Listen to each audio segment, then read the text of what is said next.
Cooler में current आ गया, cooler की बॉडी में करंट जो आ गया वो आया कहां से, तो ये पीटरसन कॉइल कितनी वैल्यू की लगनी है उसको फाइंड करने का फॉर्मूला है। और ये जो आपके सामने लिखा हुआ है ये है डेटा जो आपके एग्जाम में आएगा। इसका डायामीटर क्यों इतना ज्यादा होता है और ये बड़ा होता है, मोटा भी होता है और लंबा भी होता है, कि अर्थिंग जो है वो इक्विपमेंट की होती है और ह्यूमन सेफ्टी के लिए होता है, और ग्राउंडिंग जो है वो न्यूट्रल का होता है और इक्विपमेंट की सेफ्टी के लिए या सिस्टम की सेफ्टी के लिए ग्राउंडिंग करते हैं। शहर में रोडों के साइड में खंबे लगे होते हैं, उन खंभों को मजबूत रखने के लिए और कंडक्टर जो आगे उनके आगे टंगा होगा उससे वो गिर ना जाए, टूट ना जाए, उसकी मजबूती के लिए इसके पीछे एक वायर लगाते हैं। ये पेपर में आता ही आता है।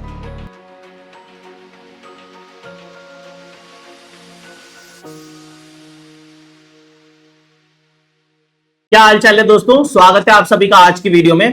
तो दोस्तों आज का जो टॉपिक है ना ये बड़ा ही इंटरेस्टिंग टॉपिक है, अर्थ एंड ग्राउंड। इन दोनों के बीच में एकदम बारीकी से हम लोग डिफरेंस समझेंगे, क्या इन दोनों टर्म्स का मतलब है, और एक्चुअल में जितने भी आपके मिथ्स हैं और जितना भी कंफ्यूजन है वो सब आज मैं क्लियर कर दूंगा इस वीडियो के माध्यम से। एक और चीज, आज की इस वीडियो में मैं आप सभी के साथ एक गिफ्ट शेयर करना चाहता हूं। आप सभी के लिए मैंने 2 नई ई बुक्स तैयार की हैं। ये दोनों ई बुक्स आप देख सकते हैं, एक है डेटा टू रिमेंबर और एक है इलेक्ट्रिकल सिंबल्स। इलेक्ट्रिकल इंजीनियरिंग में बहुत सारा डेटा हमें याद रखना होता है, जैसे कि units and dimensions, resistivities, melting points और भी बहुत सारी चीजें। एंड अलग अलग टाइप के जो सिंबल्स हमारे इलेक्ट्रिकल इंजीनियरिंग में यूज किए जाते हैं, काफी सारे क्वेश्चंस इन एग्जाम्स में, इन टॉपिक से एग्जाम्स में आते हैं। इसके साथ ही कुछ हमें नॉलेज भी होनी चाहिए कि जैसे हम एमीटर यूज कर रहे हैं, वोल्टमीटर यूज कर रहे हैं, अर्थिंग का सिंबल क्या है, बल्ब का सिंबल क्या है, सॉकेट का सिंबल क्या है, ये सारी की सारी चीजें। तो देखिए दोस्तों, ये सिंबल वाली पीडीएफ है, इसमें इतने सारे सिंबल्स टोटल दिए हुए हैं, टोटल 12 पेजेस की पीडीएफ है ये। और ये आपके यूनिट्स एंड डायमेंशंस दे रखे हैं यहाँ पे। देखिए ये इलेक्ट्रिकल इंजीनियरिंग का जो डेटा टू रिमेंबर है ना उसकी पीडीएफ है। इसमें टोटल 7 पेजेस है, जिसमें मैंने पूरा का पूरा हैंड रिटन काफी सारा डेटा मेंशन किया है। तो कभी भी आपको जब डेटा की जरूरत हो तो आप लोग इस पीडीएफ को रेफर करिएगा। ये दोनों की दोनों पीडीएफ आपको फ्री में अवेलेबल करवा दी है मैंने। आप यहां पर मेरे ऐप को डाउनलोड कर लीजिएगा, इंजीनियरिंग इनोवेशन ऐप। वहां पर फ्री मटेरियल का सेक्शन आता है, उसमें एक ये फोल्डर है फ्री ई बुक्स, इसके अंदर ये दोनों के दोनों ई बुक मैंने अपलोड कर दिए हैं। इसी के अलावा आपको अगर कोई भी लेटेस्ट पेपर डाउनलोड करना है, जो रिसेंट अभी पेपर्स हो रहे हैं, प्रीवियस ईयर पेपर डाउनलोड करना है, तो ये सारे के सारे प्रीवियस ईयर पेपर्स इन फोल्डर्स में अवेलेबल है। ठीक है, चलिए वीडियो को स्टार्ट करते हैं। अर्थिंग वर्सेस ग्राउंडिंग, क्या है ये दोनों? देखिए अर्थिंग बेसिकली हम लोग करते हैं किसी इक्विपमेंट की, या हमारे घर में अर्थिंग होती है। जैसे कि भाई कूलर में करंट आ गया तो हम लोग क्या बोलते हैं कि उसकी अर्थिंग सही से नहीं मिल पा रही है। तो बेसिकली कूलर की बॉडी में करंट जो आ गया वो आया कहां से? चूंकि जो अर्थ कनेक्शन है, जैसे कि कूलर का प्लग होता है उसमें 3 सॉकेट्स होती हैं, तो उसका जो सबसे बड़ा वाला लंबा वाला सॉकेट होता है ना, वो प्रॉपर तरीके से अर्थ से नहीं मिल पाता। इसकी वजह से क्या होता है कि जो रेसिडुअल करंट है वो बॉडी पे आ जाती है और हमें झटका लग जाता है, उसे अर्थिंग कहते हैं। ग्राउंडिंग क्या चीज है? ग्राउंडिंग किसकी होती है? जैसे स्टार कनेक्शन में जो न्यूट्रल पॉइंट होता है ना, उसकी ग्राउंडिंग की जाती है। तो न्यूट्रल को अगर अर्थ से कनेक्ट कर रहे हैं दैट इज कॉल्ड ग्राउंडिंग, और किसी इक्विपमेंट को अगर अर्थ से कनेक्ट कर रहे हैं दैट इज कॉल्ड अर्थिंग। तो ऐसा तो है नहीं हम लोग एसी को, या हमारे घर में फ्रिज होता है, कूलर होता है, उसको ग्राउंड से कनेक्ट कर देते हैं।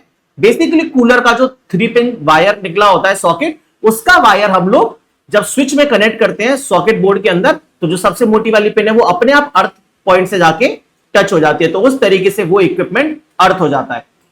अब देखिए, तो इक्विपमेंट अर्थिंग हो गया। इक्विपमेंट अर्थिंग किस लिए हो गया?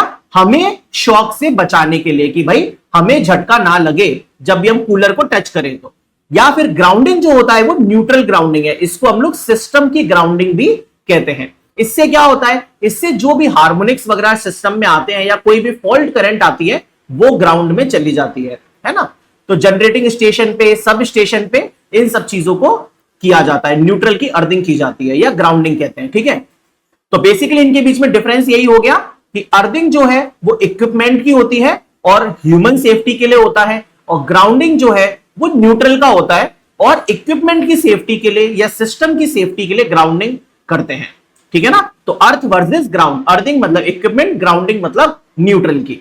ठीक है, अब इसमें एक प्रैक्टिकल डेटा मैं आपको बता रहा हूं। देखिए अर्थ का जो रेजिस्टेंस होता है वो जनरली कितना लिया जाता है, तो जनरली तो हम कहते हैं कि अर्थ का रेजिस्टेंस सबसे कम होना चाहिए, जिससे कि जो भी एक्स्ट्रा लीकेज करंट है वो हमारे अर्थ में सीधे के सीधे चली जाए और इक्विपमेंट के ऊपर वो करंट ना रहे, नहीं तो हमें झटका लग जाएगा। तो यहां पर कुछ वैल्यूज डिफाइन की गई है जो कि एग्जाम के हिसाब से इंपॉर्टेंट है। जैसे कि लार्ज पावर स्टेशन में 0.5 ओम होता है earth resistance, major power station में 1 ओम और स्मॉल सब स्टेशन में 2 ओम होता है। यहां पर एक और डेटा दिया है कि एवरेज रेजिस्टेंस जो हमारी बॉडी का होता है, ह्यूमन बॉडी का, वो 1000 ओम होता है। ठीक है, देखिए दोस्तों, टाइप्स ऑफ ग्राउंडिंग। अब ये जो न्यूट्रल है उसको हम लोग अर्थ से कनेक्ट करते हैं, लेकिन क्या हम डायरेक्टली कनेक्ट कर देते हैं या किसी चीज के थ्रू कनेक्ट करते हैं? तो ये अलग अलग के टाइप्स होते हैं। देखिए, जैसे ग्राउंडिंग सिस्टम, मतलब न्यूट्रल को हम लोग ग्राउंड से या अर्थ से कनेक्ट कर रहे हैं। दो तरीके के हैं, देखिए, अनग्राउंडेड और ग्राउंडेड। या तो हम न्यूट्रल को ग्राउंड करें ही ना, जो स्टार कनेक्शन होता है हमारे पास, इसमें हमारे पास न्यूट्रल होता है ना, तो न्यूट्रल को अगर हम ग्राउंड करें ही ना तो अनग्राउंडेड, और ग्राउंड कर दें तो ग्राउंडेड। ग्राउंड कर रहे हैं तो देखिए neutral grounding, non neutral grounding. Non neutral grounding तो ऐसा कुछ है नहीं, न्यूट्रल ग्राउंडिंग हमें देखना है। न्यूट्रल ग्राउंडिंग में क्या क्या है? तो देखिए, सॉलिड ग्राउंडिंग है, इसको हम लोग इफेक्टिव ग्राउंडिंग भी कहते हैं। ये सारी चीजें मैं समझाऊंगा आज आपको। रेजिस्टेंस ग्राउंडिंग होता है, रिएक्टेंस ग्राउंडिंग होता है, और voltage transformer grounding and Petersen coil grounding. ये 5 तरीके की ग्राउंडिंग है: solid, resistance, reactance, voltage transformer and Petersen coil grounding. चलिए समझते हैं एक एक से। सबसे पहले देखिए सॉलिड ग्राउंडिंग। इसका मतलब क्या होता है कि न्यूट्रल को अगर हम अर्थ से डायरेक्टली कनेक्ट कर रहे हैं एक मेटेलिक वायर से, बिना किसी और चीज को लगाए, इसे सॉलिड ग्राउंडिंग का नाम दिया गया, या फिर इफेक्टिव ग्राउंडिंग। और ये जो आपके सामने लिखा हुआ है, ये है डेटा जो आपके एग्जाम में आएगा। क्या? कि सॉलिड ग्राउंडिंग के अंदर जो zero sequence reactance divide by positive sequence reactance का रेशियो है, ये लेस देन 3 होना चाहिए, और रेजिस्टेंसेस का ratio R0/R1, zero sequence divide by positive sequence, ये लेस देन 1 होना चाहिए। काफी सारे एग्जाम्स में डेटा आता है, मेनली उत्तर प्रदेश के एग्जाम में या अच्छे स्टैंडर्ड जो जेईई के एग्जाम्स होते हैं उसमें ये डेटा आएगा। X0/X1 का रेशियो कितना होना चाहिए? Less than 3। R0/R1 का रेशियो कितना होना चाहिए? Less than 1। ये सॉलिड ग्राउंडिंग है। इसको हम लोग यूज करते हैं for voltages less than 600 volt. कहीं कहीं पर 600 लिखा रहता है, कहीं कहीं पर 660 लिखा रहता है, तो इसको हम लोग यूज करते हैं 600 वोल्ट से कम के लिए। तो आपके घर में जो सप्लाई आती है वो कौन सी आती है? यही आती है 230 वोल्ट की, या 3 फेज लोड है तो 400 वोल्ट की। तो आपके घर में कौन सी ग्राउंडिंग होगी? यही ग्राउंडिंग होगी, direct grounding, solid grounding. Resistance grounding की बात करते हैं। देखिए, न्यूट्रल को रेजिस्टेंस के थ्रू कनेक्ट किया है, इसको हम लोग यूज करते हैं दोस्तों ऑल्टरनेटर्स में, मतलब सिंक्रोनस जनरेटर में जो स्टार कनेक्शन होता है उसके न्यूट्रल की रेजिस्टेंस के थ्रू ग्राउंडिंग करते हैं। राइट? इसको यूज क्यों करते हैं? जिससे करंट की वैल्यू को कम किया जा सके, जो फॉल्ट करंट है उसको सेफ वैल्यू पे लाया जा सके। ठीक है, देखिए लिखा है resistance grounding limits the fault current, it protects the system from transient over voltage. और इसको हम लोग यूज करते हैं फॉर 3.3 केवी से लेके 33 केवी की वोल्टेज रेंज में। और आपका जनरेटर जो होता है वो 11 केवी पे या 20 केवी पे वोल्टेज जनरेट करता है, तो ये इसकी रेंज है रेजिस्टेंस ग्राउंडिंग की। ठीक है, नेक्स्ट है रिएक्टेंस ग्राउंडिंग। रिएक्टेंस ग्राउंडिंग में देखिए रिएक्टेंस का प्रयोग किया है। अब इसका एप्लीकेशन इंपॉर्टेंट है कि कहां यूज करते हैं। इसको हम लोग यूज करते हैं सिंक्रोनस मोटर में, या फिर अंडरग्राउंड केबल्स में, लॉन्ग ट्रांसमिशन लाइंस में, स्विच्ड कैपेसिटर बैंक में, इन सब में। ठीक है, ये रिएक्टेंस ग्राउंडिंग हो गया। और इसका कोई ऐसा प्रैक्टिकल वोल्टेज का लिमिट नहीं है, वोल्टेज लिमिट उन दोनों का ही था। एक और ग्राउंडिंग है दोस्तों, रेजोनेंट ग्राउंडिंग, जो कि पीटरसन कॉइल बोल रहा था ना मैं, वो वाली। तो पीटरसन कॉइल या रेजोनेंट या आर्क सप्रेशन कॉइल ग्राउंडिंग, ये तीनों के तीनों नाम आप लोगों को याद रखने हैं, ये पेपर में आता ही आता है। पीटरसन कॉइल ग्राउंडिंग को और क्या कहते हैं दोस्त? रेजोनेंट ग्राउंडिंग कहते हैं। आप इसको ऐसे याद रख सकते हैं, रेजोनेंस का फिनोमेना इंडक्टर और कैपेसिटर दोनों की वजह से होता है, इसीलिए यहां पर इंडक्टर भी है, कैपेसिटर भी है। तो देखिए ये कैपेसिटर लगा हुआ है और ये हमारी पीटरसन कॉइल है, ये हमारा क्या है? Petersen coil. तो इसमें आपको एक फॉर्मूला याद रखना है, क्या?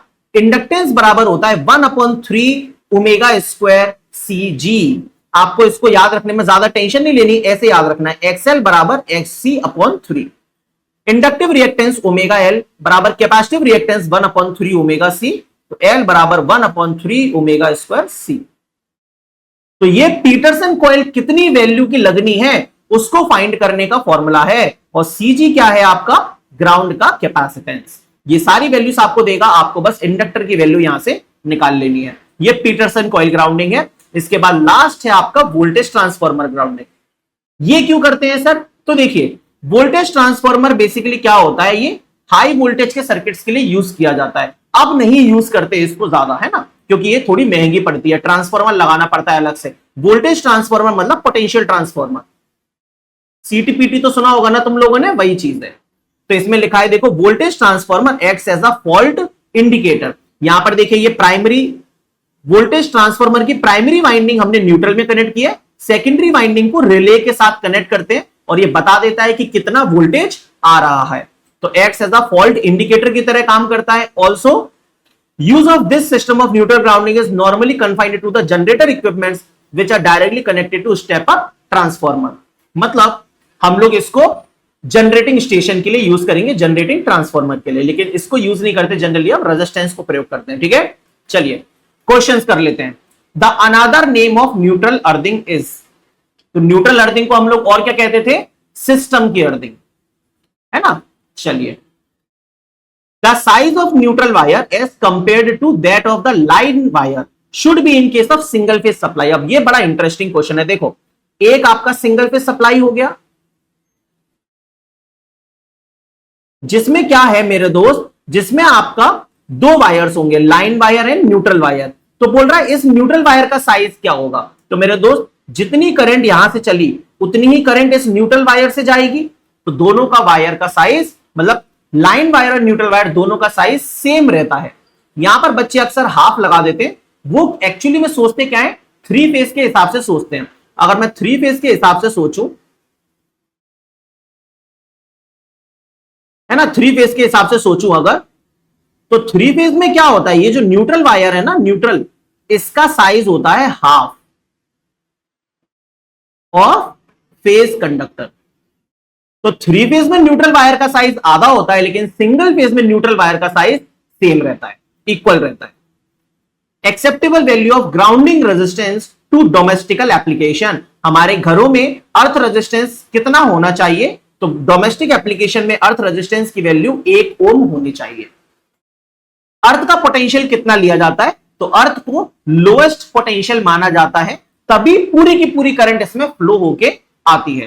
करंट कहां से कहां फ्लो होती है सर, हाई पोटेंशियल से लो पोटेंशियल। तो अर्थ को लो पोटेंशियल लोगे तभी तो उसमें फ्लो क्या आएगा, तो वैल्यू लेते हैं 0 अर्थ के पोटेंशियल की, है ना।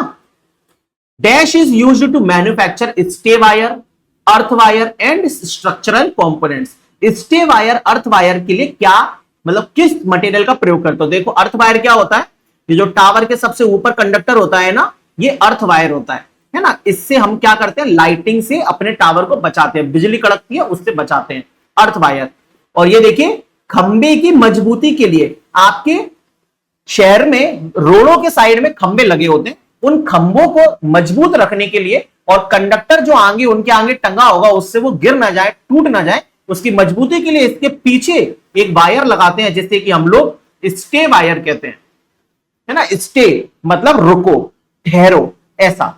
तो ये गैल्वेनाइज्ड स्टील का बना होता है। चलिए, डोमेस्टिक पावर सप्लाई सिस्टम में, मतलब हमारे घरों में resistive ground, arc separation coil, solid ground या जिगजैग ग्राउंडिंग ट्रांसफार्मर क्या यूज करते हैं सर, घरों में यूज करते हैं 660 वोल्ट से नीचे वाला बोले तो सॉलिड ग्राउंडिंग।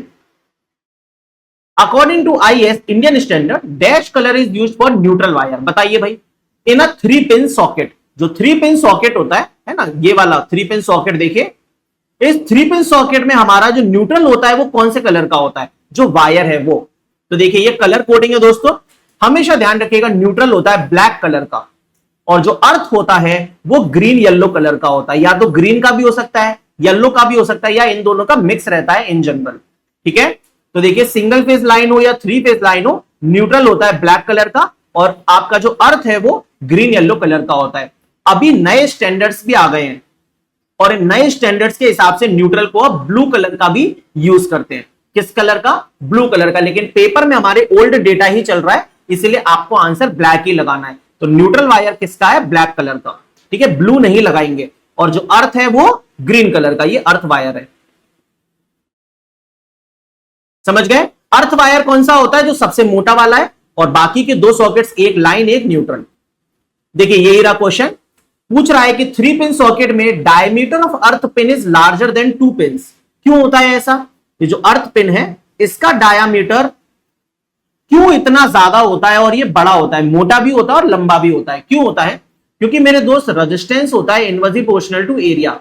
अगर आप एरिया बड़ा रखोगे तो अर्थ पिन का रेजिस्टेंस कम हो जाएगा, तो आराम से इसमें से जो भी करंट आ रही है वो अर्थ सर्किट में फ्लो कर जाएगी। इस वजह से तो low impedance is provided through this pin to current path compared to other pin. Size में बड़ा होगा तो लो इंपेडेंस प्रोवाइड करेगा। एक और क्वेश्चन है, एडवांटेज क्या है न्यूट्रल अर्थिंग का? तो न्यूट्रल अर्थिंग का एडवांटेज क्या होता है? मैंने आपको बताया इक्विपमेंट अर्थिंग का एडवांटेज है जिससे कि आपको शॉक नहीं लगता। न्यूट्रल अर्थिंग का एडवांटेज क्या है? सिस्टम के अंदर लॉसेस नहीं होते, फॉल्ट करंट का मैग्नीट्यूड कम हो जाता है। तो बेसिकली ये आर्किंग ग्राउंड की जो प्रॉब्लम है ना, ये हट जाती है। Elimination of arcing ground. Safety of personal कब होगा? जब इक्विपमेंट अर्थिंग करेंगे। न्यूट्रल अर्थिंग को और क्या कहते हैं? सिस्टम अर्थिंग, है ना। और यहां पे हमारा आज का ये लेक्चर हुआ समाप्त।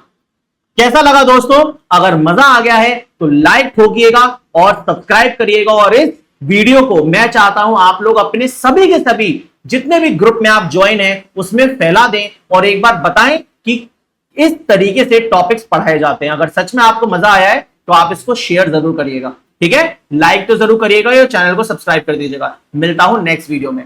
Thank you.